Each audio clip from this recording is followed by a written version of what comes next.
जो ब्राह्मण होते हैं, जिनको ब्रह्म ज्ञान होता है वो उसको ही ब्राह्मण कहते हैं। मगर ब्राह्मणों में भी चतुर्वेदी, चार वेद को जानने वाला, त्रिवेदी, तीन वेद को जानने वाला, एक वेदी, त्रिवेदी, दो वेद को जानने वाला, तो ऐसे अलग अलग कोटि के ब्राह्मण की एक डेफिनेशन है हमारे सभ्य समाज में। ब्राह्मणों के सभ्य समाज में ये एक वेद को जानना, दो वेद को जानना, तीन वेद को जानना, चार वेद को जानना, ये अलग अलग ब्राह्मणों का नाम है। नाम पर से पता लगता है ये चतुर्वेदी है तो चार वेद को जानना है, त्रिवेदी है तो तीन वेद को जानना है, द्विवेदी है तो दो वेद को जानना है। तो ये सभी ब्राह्मण है। मगर ब्राह्मण क्या होते हैं, जब ब्राह्मण भी उसको पूरा ज्ञान नहीं होता, ब्रह्म ज्ञान होना चाहिए, पूरा ब्रह्म ज्ञान नहीं होता, और ज्ञान के साथ साथ विकारों पर जो जीत पाता है, ज्ञान और योग से जो उसका अंत में अंत शरीर छोड़ता है तब अंतमति सुगति होती है, वो गति नहीं होती है। तो यहाँ भूत प्रेत बन के भटकता है तो ज्ञानी है, उसको ज्ञान भी है मगर अधूरा ज्ञान है। मगर आम इंसानों से तो जैसे क्षत्रिय, वैश्य, शूद्र है, उनसे तो ज़्यादा ज्ञान है, तो ज्ञानी है तो ब्रह्म राक्षस बनता है। तो ब्रह्म राक्षसों में ज़्यादा आत्माओं में, ब्रह्म राक्षसों की आत्माओं में ज़्यादा पावर है, क्योंकि ज्ञान है, ज्ञान का पावर है, इसलिए ब्रह्म राक्षस बहुत डेंजर होते हैं। तो ये जब ब्राह्मण मतलब अर्थ अधूरे ज्ञानी वासना युक्त शरीर छोड़ते हैं, अंतमति सुगति में आते हैं, तब आत्मा के साथ ज्ञान भी ले गया और विकार भी ले गया, तो वासना युक्त ज्ञानी तो आत्मा ब्रह्म राक्षस बनती है, और वो बहुत डेंजर होती है। ब्रह्म राक्षस किसी में प्रवेश कर जाए तो उसको कोई निकाल नहीं सकता, क्योंकि वो सूक्ष्म शरीर में भी 7 लेयर होते हैं, तो 7वें लेयर में वो पहुंच जाता है, वो नियर बाय एकदम अंदर 7वें लेयर में चला जाता है, और उसका कारण शरीर तक पहुंच जाता है। कारण शरीर तक नहीं पहुंचता मगर कारण शरीर के नज़दीक पहुंच जाता है, तो उसको निकालने के लिए बड़े बड़े ओझा भी उसको निकाल नहीं सकते। अंत में वो आत्मा को मार कर ले जाता है अपने साथ, और उस आत्मा को खा जाता है अंत में। तो ब्रह्मज्ञानी ऐसा ही काम करते हैं। ब्रह्मज्ञानी को कोई भी हो जा, कितना भी बड़ा हो जाओ, ब्रह्मज्ञानी को ब्रह्म राक्षस को नहीं निकाल सकता। ब्रह्म राक्षस अंत में उसकी जान लेकर ही जाता है, और अंत में उसकी जान को, उसकी आत्मा को ही खा जाता है ब्रह्म राक्षस। ब्रह्म राक्षस भूत प्रेत पिशाच से भी ज़्यादा नेगेटिव पावर होता है उसमें, इसलिए भूत प्रेत पिशाच चुड़ैल ये तो उसके सामने, ब्रह्म राक्षस के सामने कुछ भी नहीं है। जो अघोरी होता है, अघोरी होता है तो वो मंत्र तंत्र की साधना स्मशान में जाके सबों पर करता है, सबका मांस खाता है, मदिरा पीता है, और वो जो मरने वाली आत्माएं होती है स्मशान में घूमती रहती हैं, और भी भूत प्रेत होते हैं जो स्मशान में रहते हैं, उनको वो साधना के बल पर भूत प्रेतों को कंट्रोल करता है। तो वो कंट्रोल करके फिर उससे काम कराता है, और फिर ये अपनी अघोरी विद्या होती है, इनके पास ये ब्रह्म ज्ञान नहीं होता, ये इवन ब्रह्मा विष्णु शंकर का भी ज्ञान नहीं होता, उनको केवल अघोरी साधना होती है, वो अघोरी साधना का ज्ञान होता है। तो अघोरी साधना करने वाले भी जब शरीर छोड़ते हैं, अंतमते स्वगति में है अघोरी विद्या और वासना, क्योंकि वो जो चिता में जो सब जल रहा है तो सबका मांस खाते हैं और मदिरा पीते हैं। तो मांस और मदिरा पीने वाली आत्माएं जब कितनी खतरनाक होती है, तो अघोरी बहुत ही खतरनाक होते हैं। धरती पर जो अघोरी संप्रदाय है वो बहुत ही खतरनाक है, और भी जो अघोरियाँ जो मरते हैं तो ये खतरनाक पिशाच बनते हैं, भूत प्रेत से भी ऊपर पिशाच बनते हैं, और वो पिशाच बनकर अघोरी बहुत लोगों का अकल्याण करता है, क्योंकि वो भूत प्रेतों को भी कंट्रोल करके चुका होता है, और मरने के बाद भी भूत प्रेतों को कंट्रोल करके उससे काम कराता है, तो पिशाच बन जाता है, बहुत बड़ा पिशाच बन जाता है। मगर वो ब्रह्म राक्षस नहीं बन सकता। ब्रह्म राक्षस तो पिशाचों का भी बाप होता है, इसलिए अघोरी पिशाच बन जाते हैं मरने के बाद, जो अघोरी होते हैं, क्योंकि उसके पास कोई ज्ञान बयान तो होता नहीं है, कुछ भी ज्ञान नहीं होता, इसलिए ऊपर के लोकों में नहीं जा सकते। उसकी अंतमते सुगति वासना इतनी होती है उसके अंदर, बहुत वासना, साधारण इंसान से भी ज़्यादा वासना अघोरियों में होती है। बहुत गंदे काम करते हैं, इतने गंदे काम करते हैं सोच भी नहीं सकते।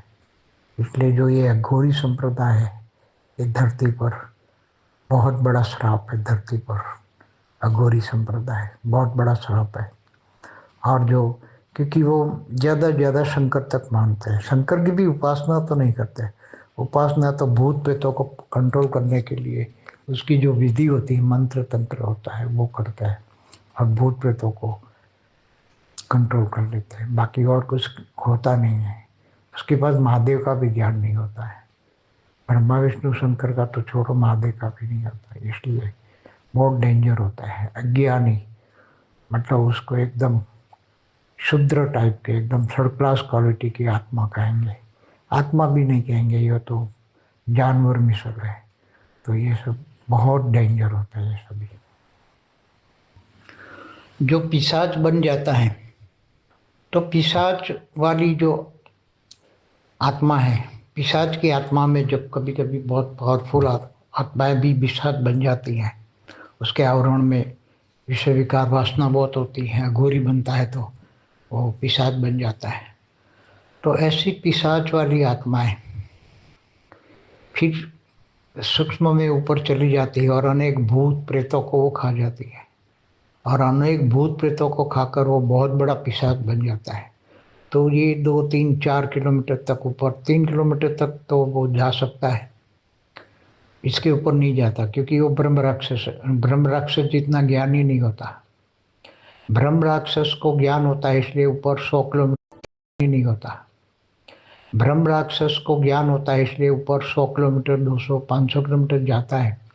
मगर ज़्यादातर ब्रह्म राक्षस भी यहाँ घूम के, वो भी ब्रह्म राक्षस भी बड़े बड़े पिशाचों को खा जाते हैं।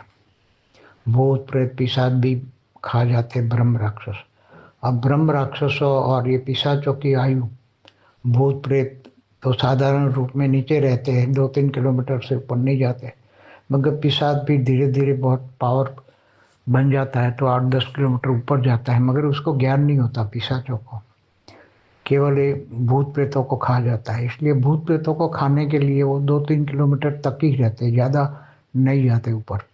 मगर ब्रह्म ज्ञानियों को ज्ञान ऊपर होता है और पावरफुल आत्माएं होती है ब्रह्म राक्षस को, तो ऊपर 100 200 किलोमीटर तक चली जाती हैं।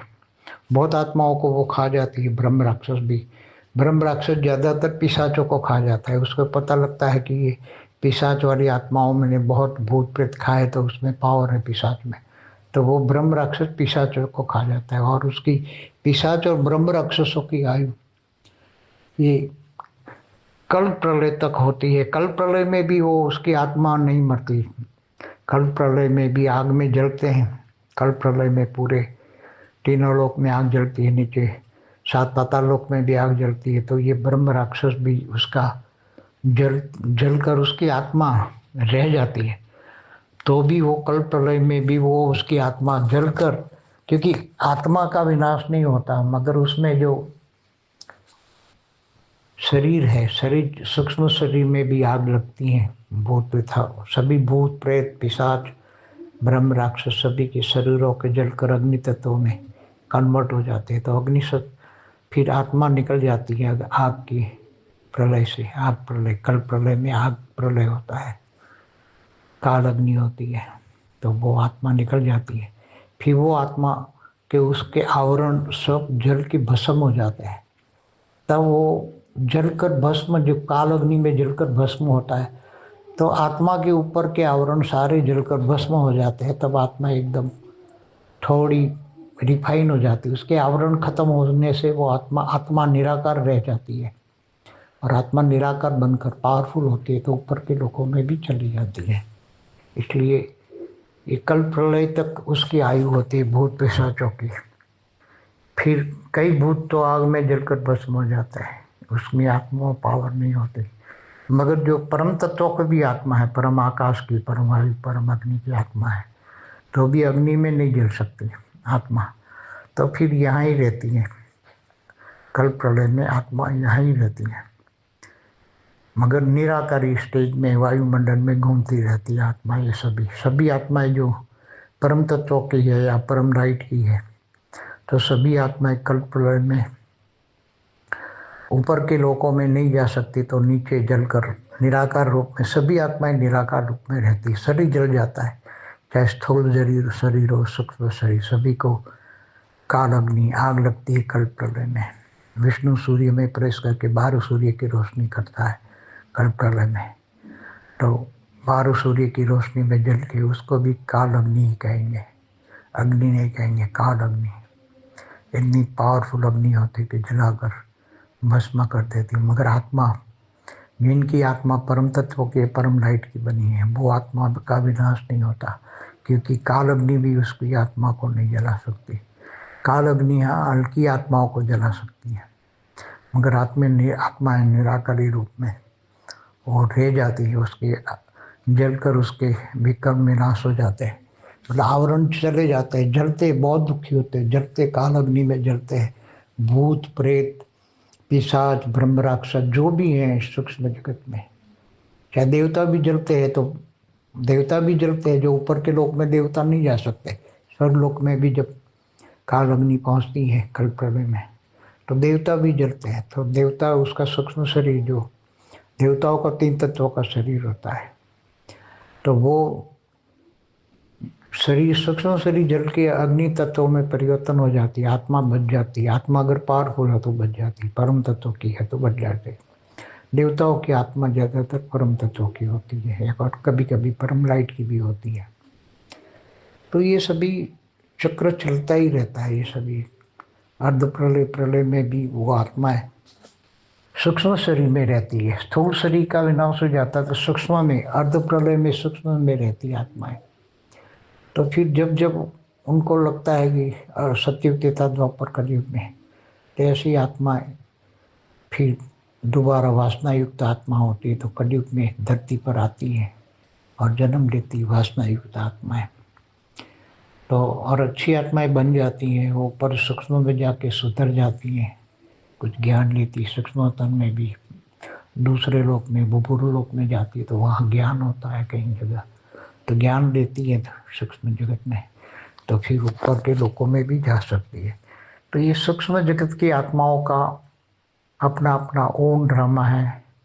अलग अलग आत्माओं की अनेक कैटेगरी की आत्माएं हैं, इसलिए उसके बारे में कुछ कहना समझना बहुत मुश्किल है। बेहद की परम शांति सोचो, बोलो परम शांति। Join us daily for our morning live meditation, Monday to Saturday, 5:30 to 6:30 a.m. Join us daily for live meditation, 10 p.m. to 11 p.m. on YouTube Live. Subscribe now. Website www.paramshanti.org. Email us anant@paramshanti.org. Like, share, subscribe. Join today. बेहद की परम शांति।